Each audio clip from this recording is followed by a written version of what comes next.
Well, to be very frank, suicide bombing origins are during the Second World War by the communist partisans in Ukraine and later by the Japanese kamikaze pilots. It's also been used by the Tamil Tigers. And it has been embraced by Muslims as a strategy because shahadat is the concept of giving your life for the sake of Allah and Islam. So you have latter-day modern technology being embedded into a doctrine of giving your life in battle with the kuffar, which is the non-Muslim. And so Islamists or jihadis have embraced technology or a method of warfare developed largely by the kamikaze pilots of the Imperial Japanese Army and the communists in Ukraine and in France and in Italy.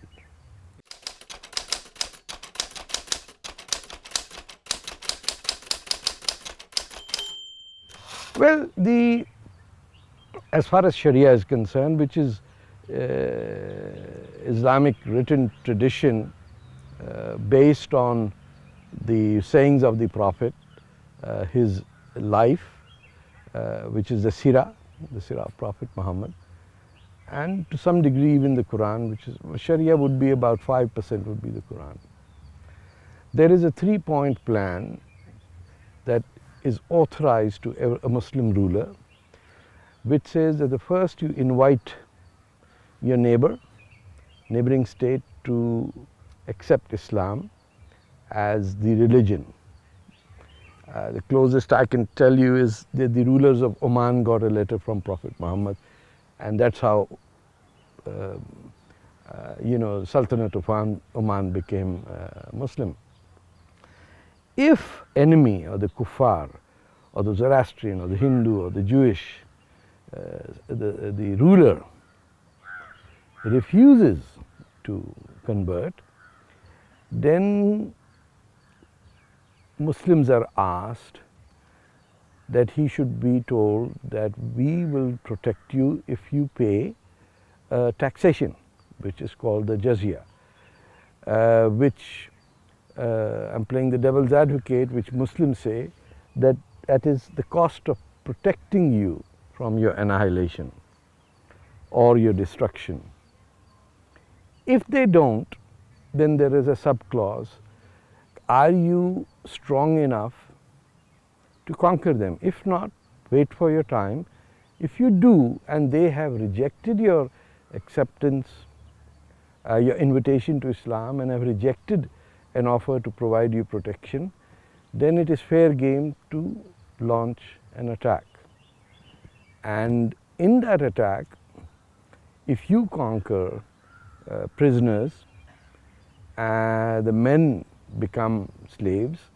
If they have wives who have been separated on this side and are captured, then the marriage breaks up, and these women are then taken as slaves to be distributed by the state, which retains some, and the others are distributed among the mujahideen who fought that jihad. And they are what the Quran says, what your right hand possesses, where it authorizes a Muslim man to have 1, 2, 3, 4 wives, and what your right hand possesses. The right hand possession is these women who are captured and made into sex slaves.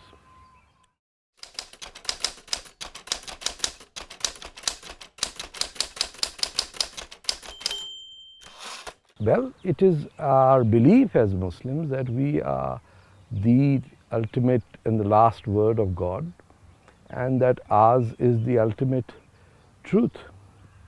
The Muslims are very confident that this is true, it's divine truth. So if God has said that all of the world should convert to Islam, and it is the duty of a Muslim to give this dawa, or basically word dawat वही है जो किसी को आप दावत देते शादी की, तो दावत इस्लाम की is my obligation to you as a Hindu to give you an invitation to join Islam, because it is Muslim belief that they are the true and the last word sent to human beings and to all of humanity. So Muslims believe that they are basically conveying or doing God's work. And that invitation, as I explained before, is 3, 4, 5-fold, which then results into warfare. Now all of this is based on Sharia law. It is not based on the Quran, and the Quran can only be read, let alone understood, if it is put in some chronology. We have unfortunately Quran that is collated not by chronology but by the size of the verse. So it starts with the biggest chapter and ends with the smallest. And then we make another folly where we teach the children to read from the reverse. So we start teaching them the smallest verse and then go to the last. And in these crossovers, we never read the Quran in its actual, how it was revealed to Prophet Muhammad, 1, 2, 3, 4. So it is 18, 5, 72, 16, 39. And then the ulama say, well, you can't understand this because your niyat, your intention is not pure. The fact remains 80% of Muslims don't speak Arabic. Even if you translate it into, say, Malayali or Tamil or, Kutchi, the order would not be right.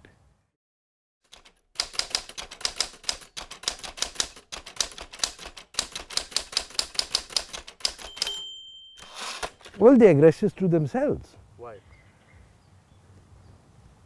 Okay, let me put it this way. There are 300 million, no, about 200 million Russians, they have one country. There are about close to 300 Indonesians, they have one country. There are 1 billion Indians and 1 billion Chinese, they have one country each. But there are 300 million Arabs and they have 22 countries. There is no other people who have such good luck on their side or so much power in their hand. French-speaking people have one country, right? Arabic-speaking people have 22 countries. They want 22, I don't know how many more, but they want to destroy Israel as well. Hebrew-speaking people have one country. All of India with 26 languages and 1 billion people and 6 religions has one vote, the same as Bahrain, which is not even a country.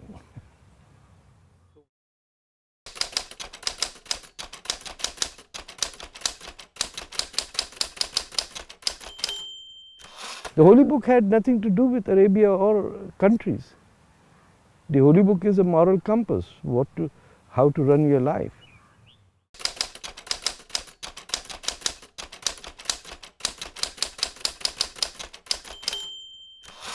No, this is from Sharia. Oh, is it? This is written much after the Prophet had died.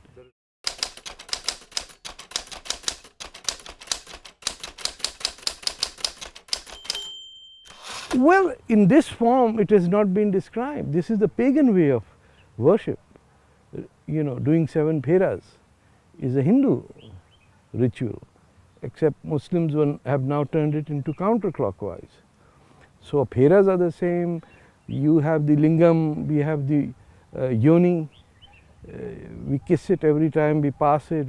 It's that black meteor framed in a silver casket. We're doing the same thing. We do sun worship, which we call salah or namaz. When the sun rises, when the sun sets, when the sun is in the air, it's all related to the sun. It's tied for tens of thousands of years. People have worshipped the sun. Maybe sun is the god, who knows? Every sun could be a god. After all, it sustains our life,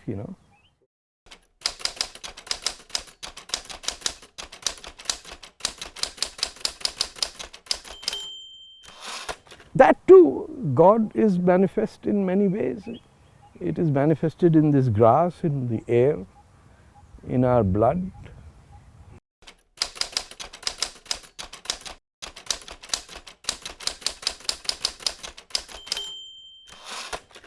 No, it has 99 attributes. God has, just like you have so many attributes of Bhagwan. God is Rahim and Rahman and Hakim, you know.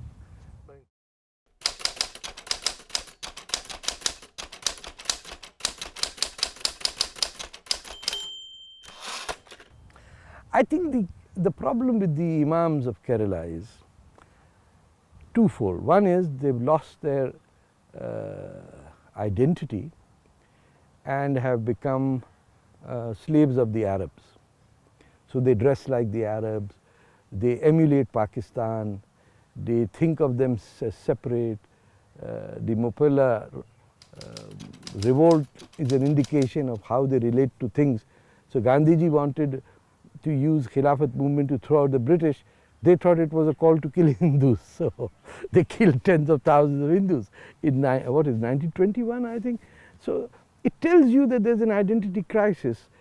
But till lately they were a minority, and they were very well blended into with Hindu and Christians. You know, the Kerala has a very large, you know, Syrian Orthodox Church. There are Catholics, even Anglicans and Evangelicals now.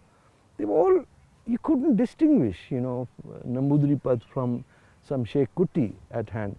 What has happened after 1970, late 70s boom, that Keralite Muslim young men have been going to overseas, and the families can't join them.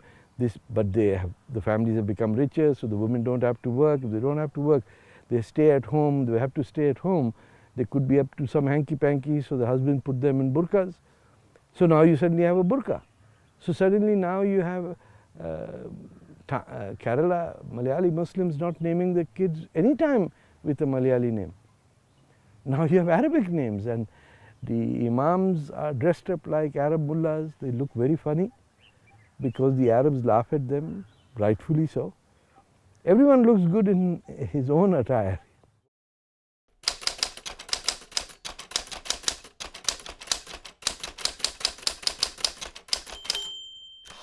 Well, they didn't want to. I mean, who wants to be a refugee in an Arab country? Why not? You're a refugee. You want to be free if you are a refugee. Why would you want to live as a slave? The Arabs, of course, the Arabs treat Indians as slaves, but the Arabs treat other Arabs even worse, depending which Arab you are.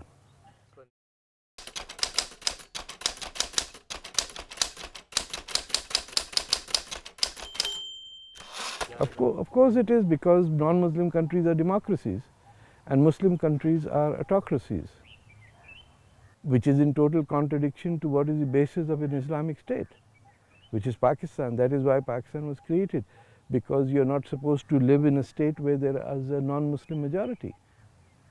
There is no Muslim country where you can speak the truth.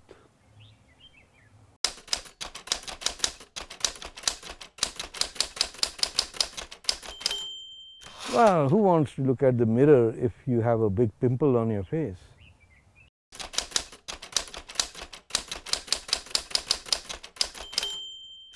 The belief in armed jihad, the belief in their superiority, their contempt for Hindus as if they are weak, Hindu people are weak, and one guy can fight 10 Hindus.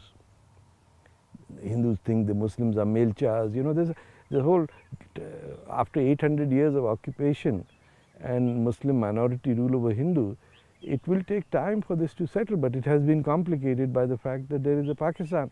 And then you have a mini Pakistan both in Kashmir and Kerala.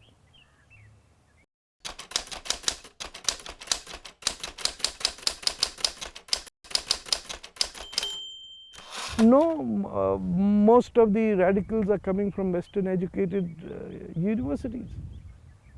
The attack in Toronto on 4 Canadian soldiers by a Muslim was a guy who was born in Montreal, never went to a madrasa. Madrasa just makes you into a bigger fool, but you become an unproductive part of society. That is the problem of madrasa. When did madrasa people hijack planes? They don't even know how to get on a plane.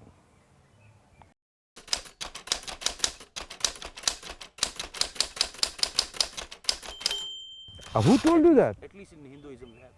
In Hindus. But, the you, more- but, more but education you're not we have- talking of Hindus. Yeah, but when we see. No, even higher educated Hindus are also radical. American Hindus are more right-wing radical Hindu nationalists than Indian Hindu farmers. Education is highly overrated as a as an antidote to stupidity. Most of the world's idiots are highly educated. Most of the uneducated, illiterate people are very wise. You go to a village, you always meet somebody and you say, wow, that was a great guy. What you don't know is that everyone who's uneducated is using his natural wisdom. And everyone who's educated is become educated in unequal societies because somebody else is taking away his chance to be educated. In for example, Canada, we have up to grade 12, the education is free and it is some of the best education in the world. So whether you are upper class, lower class, whatever class you are, you get out at the age of 18, except that the Muslims who are coming out of these schools are more radical than the Muslims who are uneducated.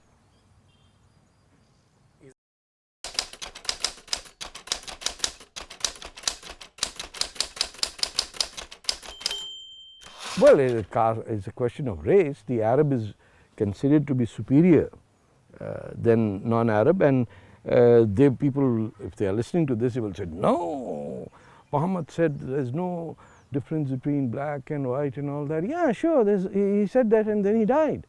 And then you had the edict in the 13th century that said, Ibn Taymiyyah, who said that if you are born, if a non-Arab considers himself to be equal to an Arab, he is committing an act of sin.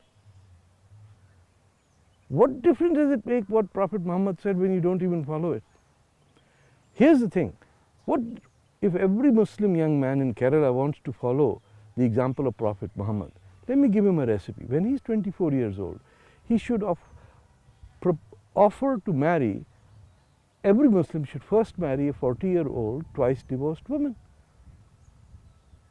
I can tell you there's not one Kerala Muslim who's willing to do that. That's what Muhammad did, right?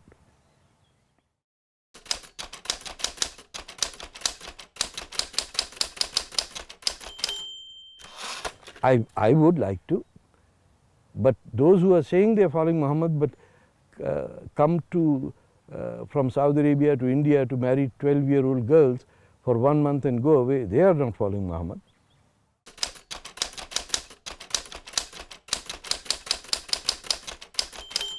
He's a smart guy. He had nobody any degree. I mean, it's a miracle what he performed. When he left Mecca, what he had 100 people in hand. When he came back, he had 100,000. You don't have. There was no. If you don't come with me, I will not give you a ration card. There's nothing like that. What made other people follow him?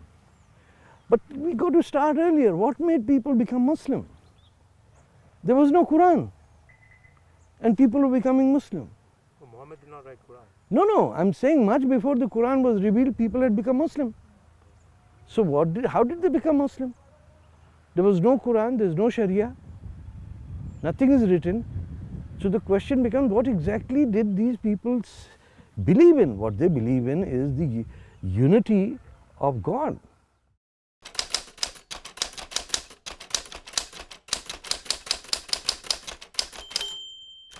You will first have to read it the way it is revealed, not how it is compiled.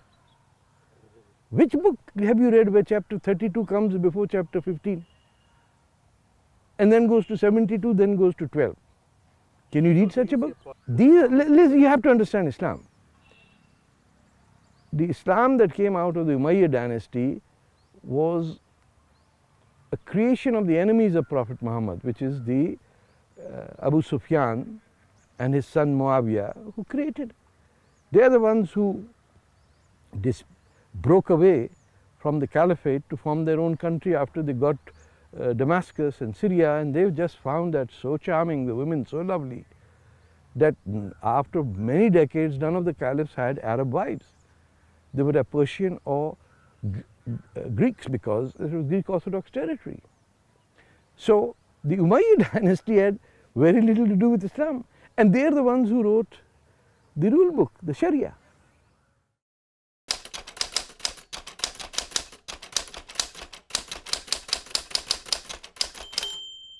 No, Sharia would be the source of war between countries. Why? Because it tells you to go to war.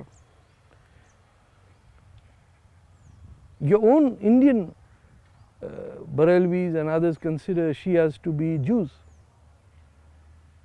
The Arabs consider the Shia to be agents of Jews who are planted in the Muslim world. Nobody says that. Nobody will tell this on television. But those are the facts. And it's too late for people to hide behind and talk as if all is good. India is the only country on earth where the Shias were allowed to say they are Shias. Nowhere else.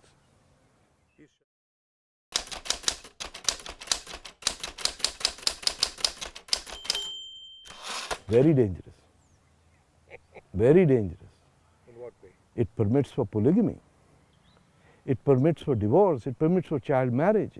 It permits burqa. It permits female genital mutilation. What does it permit? It tells you not even to follow Prophet Muhammad, because all it does is talk is what men have written. My first observation was that the early Muslims became Muslim without the Quran, because the Quran was revealed over 23 years. So what did Ali and Abu Bakr and Umar or other folks who converted to Islam, or Khadija, the Prophet's wife, what did they accept? There was no Sharia. There was no Quran as well. There is no Quran. So they accept a simple notion that God is one and Muhammad is a messenger. And the Quran says, I didn't send you to be the leader of Muslims. I just told you to convey this message to not Muslims but to the world. That's your job. You're not some king. He didn't name any successor. His last orders were not followed by his Muslims.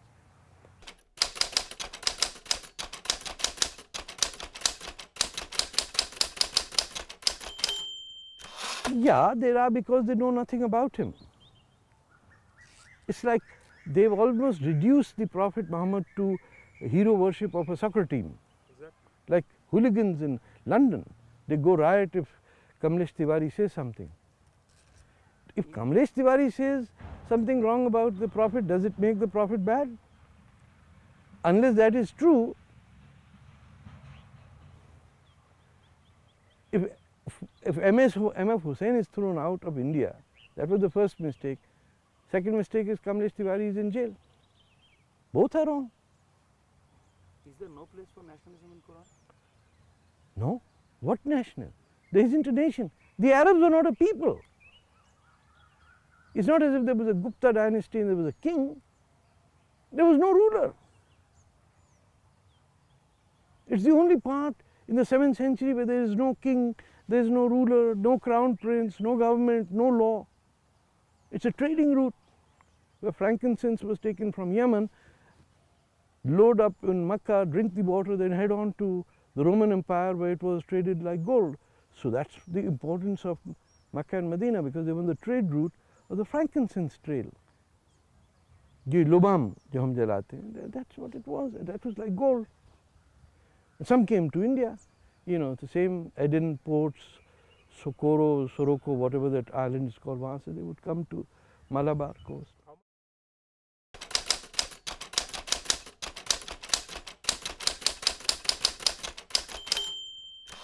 It's not overrated. He is our leader, he is respected. No Muslim wants him to be insulted. But what is overrated is our ego. That we try to cover our own faults by showing that we are dedicated to him. We are insecure in our identity. If he is the Prophet, you think we can do to defend him? What can we do? We have not even filed our income taxes properly for the last many years. We are going to defend the Prophet? ये कहाँ हमारी औकात है कि हम profit को defend करेंगे, अपने आप को नहीं डिफेंड कर सकते.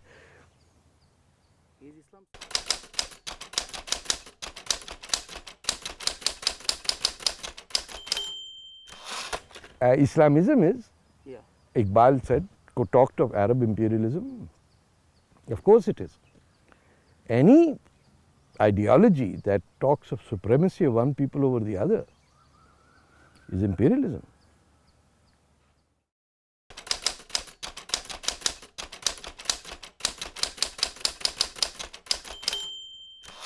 You have to be honest to yourself. If you're honest to yourself, you would have no embarrassment. If your heart was clean, if your niyat was pak, you would fight these monsters with me without fear that somebody will say he is communal. I would say, yes, communal or not, I am willing, I am not allowing someone to have 4 wives. To hell with you. How are feminists in India supporting polygamy? I am shocked.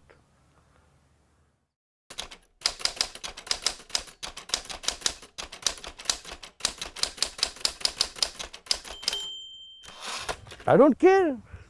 You have holy sanctions to you. This is our country. You like holy sanction? Go to Pakistan. It's very easy. They love you over there. No, I'm seriously saying, if you really want to live in an environment governed by Sharia, why don't you go to a place? Because in 1947 you voted, your parents voted to break up India. Look at the voting pattern in Kerala. Count the votes, the Muslim separate electorates. I challenge you, 1946 election, bring out on separate electorates who won the vote, Muslim League or Congress? In Kerala, which was what, a part of Madras, right?